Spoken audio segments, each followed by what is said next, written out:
नमस्कार मित्रों, आज हम बैठे हैं मिस जेठ के साथ कॉलेज के एमपी थिएटर के पास। मिस जेठ अच्छी सिंगर हैं। हमारे यहाँ गर्ल्स हॉस्टल तो भी नहीं आया था, मगर पीएमसी के पास प्लॉट की बुकिंग चालू हो गई थी। पीएमसी मतलब पिया मिलन चौराहा, आशिकों का अड्डा समझ लीजिए। कॉलेज बिल्डिंग के कोने में था। आप देख रही हैं मैडम, कैसे वैलेंस इलेक्ट्रॉन पेयरिंग कर रहे हैं, कबूतरों के जोड़े की तरह। वो मुस्कुराई। मैंने फिर कहा, इनमें से कुछ आयनिक बॉन्ड, मजबूत पेयर। कितना याराना लगता है यहाँ। अचानक वो पूछ पड़ी, और आप लोग? हम लोग? हाँ हाँ, आप और शक्ति। अरे, हम हैं इनर्ट गैस, G14 के अमर, अकबर, एंथनी। हम कैटेलिस्ट हैं। हम रिएक्शन नहीं कर रहे, बस रिएक्शन का रेट चेंज कर देते हैं। हम समाजसेवी लोग हैं। अच्छा छोड़िए, आप गाना सुनाइए ना। अरे नहीं, आज नहीं, आज मूड नहीं है। फिर पूछ बैठी, शक्ति भी इनर्ट गैस है? मैं मुस्कुराया। मैंने पूछा, आप कहिए तो उसको एक्टिव एलिमेंट बना दें, बात करूं उससे? अरे नहीं, आप तो ना बस बात का बतंगड़ बना रहे हैं। मैंने तो बस यूं ही पूछ लिया, और कुछ भी नहीं। इतना बोलते ही उनके चेहरे पर शर्म की लाली छा गई। इसी लाली में, इसी छुपी छुपी सी खुशी में वो अचानक गाना गा बैठी। दिल तो है दिल, दिल का एतबार क्या कीजिए, आ गया जो किसी पे प्यार क्या कीजिए। मैं भी मगन होकर गाना सुन रहा था कि तभी अचानक मिस्टर एक्स दौड़े आए। मिस्टर एक्स ने कहा, कहा क्या? बाँह पकड़कर लगे खींचने। मैंने बोला, भाई मैं आता हूँ, तुम चलो, मगर माने नहीं। सो हम मिस जेड से माफ़ी मांगकर चल पड़े मिस्टर एक्स की व्यथा सुनने।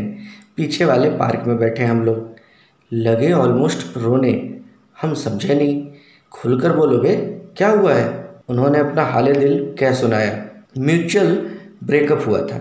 लौंडे शायद इज्जत बचाने के लिए म्यूचुअल ब्रेकअप बोला करते थे। खैर, वो बहुत परेशान थे, इतना कि उसी समय ऑटो पकड़कर हम आगरा गए। शाह मार्केट जाकर सीडी खरीदी। बहुत मुश्किल से मिली थी, अताउल्ला खान की। अच्छा सिला दिया तूने मेरे प्यार का, यार ने ही लूट लिया घर यार का, वही वाली सीडी। घिस चुके हैं, इतना घिस चुका है कि दिल तोड़ के हंसती हो मेरा, वफाएं मेरी याद करोगी। इसमें दिल की जगह कुछ और बजने लगा था। एक दिन अचानक उठे और गुस्से में सीडी तोड़ दी, खुद मिस्टर एक्स ने। शायद दिल टूटने का क्वारंटाइन पीरियड खत्म हो चुका था उनका। उनके देवदास बनने का सीन मुझे अतीत में ले गया। ये मेरी जिंदगी का दूसरा देवदास वाला सीन था। पहले थे मेरे अभिन्न मित्र, खासम खास मित्र, कई साल तक इकलौते दोस्त रहे मिस्टर लल्लू जी। नहीं, लालू जी नहीं, ये उतने बड़े नहीं हैं, ये लल्लू जी हैं। ये मेरे पड़ोसी थे, एक साल छोटे भी थे। तो एक दिन लल्लू जी की मम्मी आई मेरे पास रोते रोते, बहुत परेशान। बोली, बेटा जाओ ना, देखो ना चलकर, लल्लू रात से रोए जा रहा है, खाना भी नहीं खाया है कल से, कुछ बोल ही नहीं रहा है। हम गए दौड़कर, हमसे भी नहीं बोला साला। सच में सिर्फ रो रहा था, बिना आवाज़ किए, बिना सिसके, सिर्फ आंसू बह रहे थे उसके। हमको लगा शायद मम्मी के सामने नहीं बोलेगा। हम ले गए भाई साहब को कॉलोनी में एक सुनसान जगह। हमको लगा साला अब तो यहाँ तो बोलेगा। यहाँ तो भाई साहब फट ही पड़े, एकदम फूट पड़े, आवाज़ कर कर कर, चीख चीख कर रोने लगे। कोई 10 मिनट तक मेरा कंधा और उनका सर, मेरी शर्ट उनके आंसुओं से गीली हो चुकी थी। आँख तो छोड़िए, 5 लीटर तो उनकी नाक बह चुकी थी। थोड़ा तो हमको भी घिन आया, मगर मित्र परेशान है यह देखकर घिन हम भूल गए। 10 मिनट बाद बोले, फिर लगे फुट फुट कर रोने। एक लाइन, जी हाँ सिर्फ एक लाइन, कालोदा हमको प्यार हो गया है। हैं? हम घोर आश्चर्य में, हम अपनी हंसी नहीं रोक पाए। प्यार? बस इतना बोलकर हम ठहाके लगाने लगे, खूब ज़ोर ज़ोर से।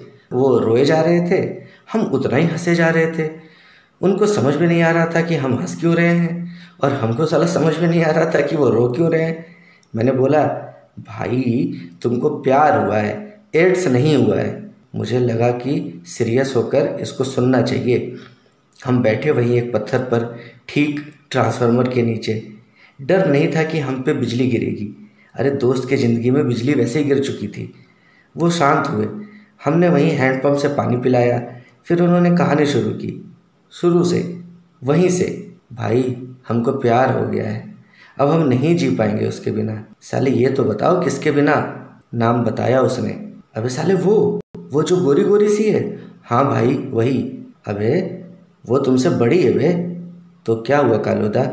उसने कई एग्जाम्पल पेल दिए, दिलीप कुमार, शायरा बानो, राजेश खन्ना, डिम्पल कपाडिया, पता नहीं क्या क्या। साला इसका यही कॉन्फिडेंस है, लॉजिक निकाल ही लेता है, हेम्स प्रूव कर ही देता है, LHS is equal to RHS, मगर हार नहीं मानता है। मैं एग्री हो गया। तय हुआ कि अब कैसे कहानी आगे बढ़ानी है। मैं दोस्त के तरफ से कहानी सोच रहा था। न उम्र की सीमा हो, न प्यार का हो बंधन, जब प्यार करे कोई तो देखे केवल मन। ऐसी कल्पना सिर्फ फिल्मी गानों में होती है, हकीकत में नहीं। यहाँ सारी प्रॉब्लम थी, उम्र, कलर, अमीरी, गरीबी, सब कुछ। सबसे बड़ी समस्या थी मकान मालिकों के बीच कोई किराएदार कॉलोनी की लड़की फंसाए। खैर इन सब समस्याओं का एक समाधान था, जो कि हमने किया भी। मगर सबसे बड़ी समस्या थी कि उस लड़की को पता कैसे चले कि हमारा दोस्त तो पागल हो चुका है उसके मोहब्बत में। आपको लग रहा होगा कि उसका नाम तो बताया नहीं अभी तक। ये सिर्फ एक लड़की का नाम बचाने की कोशिश नहीं है, हमको आज भी सच में उसका नाम पता नहीं है। आप यकीन कीजिए, हमने आज तक उसको नज़र भर के देखा भी नहीं है, सिर्फ सुना है, कुछ लल्लू के मुंह से, बहुत कुछ मोहल्ले के बाकी लोगों के मुंह से। पूरा मोहल्ला पागल था उसके पीछे, हर उम्र का, हर जनरेशन का, हर स्टेटस का। भाई थी भी वो बला की खूबसूरत। फिर मैंने देखा नहीं है, सिर्फ सुना था। आप हंसेंगे, हंसिए, हम थे ही ऐसे। जबकि कन्या थी हमारी पड़ोसी, खिड़की से खिड़की वाली पड़ोसन। अब सवाल है कि जब इतनी नज़दीक की पड़ोसन थी तो फिर हम देखे क्यों नहीं? ऐसा कैसे हो सकता है? आपको यकीन नहीं हो रहा होगा। अजी देखना चाहते ही नहीं थे, इसलिए नहीं देख पाए। मतलब यह है कि जब लल्लू ने अपने दिल का हाल बताया और हमने सारी प्रॉब्लम को ठीक से एनालाइज किया, तो कल्याण जी ने ठीक भीष्म पितामह की तरह एक नहीं, दो भीष्म प्रतिज्ञा ली। पहली प्रतिज्ञा थी, या पहली समस्या थी स्टेटस की। दूसरी थी लड़की, हाई डिमांड में। बताया ना, हर जनरेशन का, हर बुढ़ा जवान, हर कोई उसके प्यार में पागल, उसको पाने की कोशिश में। तो कंपटीशन कैसे ख़त्म करें, भाई के लिए रास्ता कैसे साफ करें? तो हमने वो दो प्रतिज्ञा ली। प्रतिज्ञा थी पहली कि लल्लू आज से कल्याण जी के प्रॉपर्टी का हकदार होगा। आज से कल्याण जी 3 भाई नहीं 4 भाई होंगे। सो अनाउंसमेंट किया गया, ठीक वैसे ही जैसे दुर्योधन ने कर्ण को सूतपुत्र बोलने पर अंग प्रदेश का राजा घोषित किया था ना, ठीक वैसे ही इस घोषणा के बाद लल्लू हो गए थे राजोपुरम कॉलोनी के मकान मालिक। तो पहली प्रॉब्लम सॉल्व। दूसरी, अब बारी थी कंपटीशन ख़त्म करने की। तो दूसरी प्रतिज्ञा कि आज से कल्याण जी उस लड़की को भाभी और सिर्फ भाभी मानेगा। सो अब जेठ पे छोटे भाभी की परछाई भी नहीं पड़नी चाहिए, न ही उससे नज़र मिलनी चाहिए। तो जब अब कालो दाही ने ही भाभी मान लिया और बोल दिया कि कभी नहीं देखेंगे, तो और कौन बचता था कॉलोनी में जो देखने की हिम्मत करेगा? अब सवाल था कि मोहतरमा को कैसे बताया जाए। 2 काम कर सकते हैं। सबसे पहले 2 बच्चों को इम्यूनिटी दी गई कि वो भाभी को देख सकते हैं और उनसे बात कर सकते हैं। उनको मैसेंजर बनाया गया, चिट्ठी, खत लाने ले जाने के लिए। दूसरा, डायरेक्ट कम्युनिकेशन। ये मज़ेदार था। मेरे स्टडी की खिड़की मोहतरमा की खिड़की से लगती थी। सो लगा कैसेट बजने, आशिकी, मोहब्बतें, DDLG। रिस्पॉन्स भी मिलने लगा, सामने से भी गाने के बदले गाने बजने लगे, चिट्ठियों के जवाब और गाने के बदले गाना। रिस्पॉन्स बढ़िया था, मैंने प्यार किया टाइप। एक दिन गाना गाना चल ही रहा था, हम खुश हो ही रहे थे कि तभी पीछे माता जी आकर खड़ी हो गई कमरे में, चीखने लगी, कल्याण जी ये क्या कर रहे हो? बहुत इश्क चढ़ गया तुमको? अभी से भूत बेटा, आने दो पापा जी को, बताते हैं उनको। बेटा तो आशिक हो गया है, सारा भूत उतार देंगे। मैं और लल्लू डर गए। पापा जी को मत बताइएगा प्लीज़। शाम का इंतज़ार होने लगा, सारा नशा भाग गया था, गाने बंद, एटलीस्ट हमारी तरफ से तो बंद। सामने वाली खिड़की से अब भी बज रहे थे। मौत वही जो दुनिया देखे, घुट घुट कर यूं मरना क्या, जब प्यार किया तो डरना क्या। हमें लगा जब अनारकली नहीं डर रही है शहंशाह हिंदुस्तान से, तो हम क्यों डरे अब्बा जी से। हम डर भूल गए और हंसने लगे पागलों की तरह। कूद गए थे आग में तो अब जलने से क्यों डरें। हम हंसे और गाने लगे जोर जोर से, पर्दा नहीं जब कोई खुदा से, बंदों से पर्दा करना क्या। उधर से टेप की आवाज़, इधर से हमारी आवाज़ हवाओं में मिल रही थी। प्यार अब डर नहीं रहा था, प्यार अब बेपरवाह हो चुका था। ओ भाई कल्याण जी, अबे नेताजी कहाँ खो गए, चलो बे चाय पी कर आते हैं। मिस्टर एक्स ने मुझे झकझोर कर जगाया। मैं सोचते सोचते कहाँ पहुँच गया था पुरानी यादों में। मैं भी ना बेगानी शादी में अब्दुल्ला दीवाना। मिस्टर एक्स चल पड़े सीटी बजाते हुए। जिंदगी की यही रीत है, हार के बाद ही जीत है। मैं भी उनके पीछे पीछे, यादों को पीछे छोड़कर वर्तमान में। इश्क है ही ऐसी बीमारी, एक बार में पकड़ नहीं आती, आपको इसमें बार बार डूबते रहना पड़ता है। इश्क को आज़ाद कीजिए, खुद को मुक्त कीजिए, आनंद लीजिए। इश्क आपको हर बार नया अवतार देगा, नया आयाम देगा, नया तजुर्बा देगा, क्योंकि एक दिन तो ठहरना ही है। डॉक्टर विश्वास भी कहते हैं ना कि खुद से भी न मिल सको इतने पास मत होना, इश्क तो करना मगर देवदास मत होना। मगर इश्क तो होता ही रहेगा, लोग देवदास भी बनते ही रहेंगे। हम चाय पीकर लौट चुके थे। हॉस्टल में कहीं बज रहा था, 10 बहाने करके ले गई दिल। मिस्टर एक्स हंस पड़े। मैंने पूछा अब क्या हुआ तुमको। धीरे से बोले 10 बहाने की क्या ज़रूरत है बे, एक ही बहाना काफ़ी है। मिस्टर एक्स वाकई ठीक हो चुके थे। 2 ही 3-4 दिन बाद फिर एक बीमार आए। इस बार 3rd ईयर के सर थे। 3rd ईयर के सर को हमसे हेल्प चाहिए थी।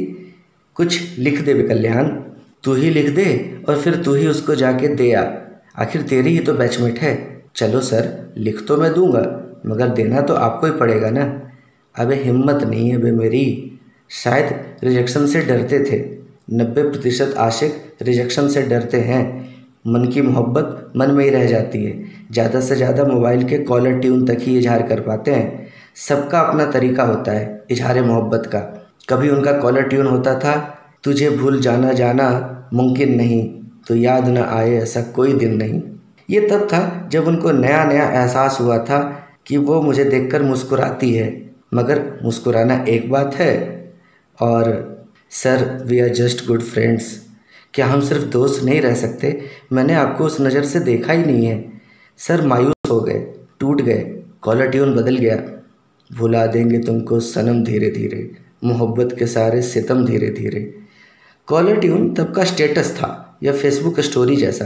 पता चल गया कि स्टेटस कॉम्प्लिकेटेड है सर का। सर का दिल टूट गया, किसी और का दिल जुड़ गया। बोला नहीं, बोलते बोलते रुक गया। सर आप रो क्यों रहे हैं, अबे तुम हंस क्यों रहे हो। अरे सर इसका कॉलर ट्यून सुना आपने। नहीं किसका। अरे सर उसका।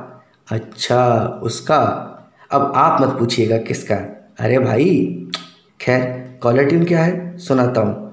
आशिक बनाया आपने, छोटू का हंसना खिलखिलाना बनता था, सर भी खुश थे उसके लिए। चलो किसी का तो घर आबाद हो गया। तभी एक हड़बड़िया मित्र दौड़कर आते हैं। अबे सुना आपने छोटू को, पूजा ने हाँ कर दी है। सर अचानक उछल पड़े। हाँ कर दी, कैसे हाँ कर दी, फिर मुझे मना क्यों किया, ये ठीक बात नहीं है। छोटू डर गया, बोला नहीं सर वैसी बात नहीं है, अभी तो we are just good friends. चीख पड़े सर अचानक। झूठ मत बोलो, एक लड़का और एक लड़की कभी दोस्त नहीं हो सकते। सर अचानक अपना पत्ता कटता देखते ही मोहनीस महल बन गए थे। दीपिका रणवीर को छोड़कर रणवीर के साथ जा रही थी। राम चाहे लीला और लीला चाहे राम, इन दोनों के लव में अपन को क्या काम। सर हारे हुए सिपाही की तरह जा रहे थे। छोटू खुद को दूल्हे के सेहरे में देख रहा था। मैंने हिलाया, अबे चल उठ, अब क्या बच्चों के नाम रख करके ही मानेगा। वो एकदम नींद से जागा था। छोटू एडवांस था, सर ओल्ड थे। सो सर ओल्ड मॉन्क उठा लाए थे। रात को 4 पैग मार कर आए, मस्त थे। हमें लगा दुखी हैं शायद। छोटू को लगा कहीं रैगिंग न ले लें। शेर के मुंह से सियार ने निवाला छीन लिया था, मगर कहाँ भाग पाएगा। मुझे लगा सर को समझाता हूँ, शायद थोड़ी सिंपैथी चाहिए सर को, थोड़ा मोटिवेशन भी।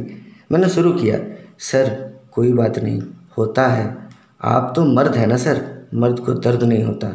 आपके पास लड़कियों की लाइन लग जाएगी सर, फर्स्ट अटेम्प्ट था सर, लास्ट नहीं। अभी तो चुप बे साले, नेतागिरी मत कर, मक्खन कम लगाओ, मुझे पता है सब। फिर एक लंबा सा कश लेकर धुएं के छल्ले बनाकर बोले, पता है क्या सर, फ़ोन आया था। किसका? सविता का, कानपुर से। कानपुर आई हुई है, मेरी दोस्त है बचपन की।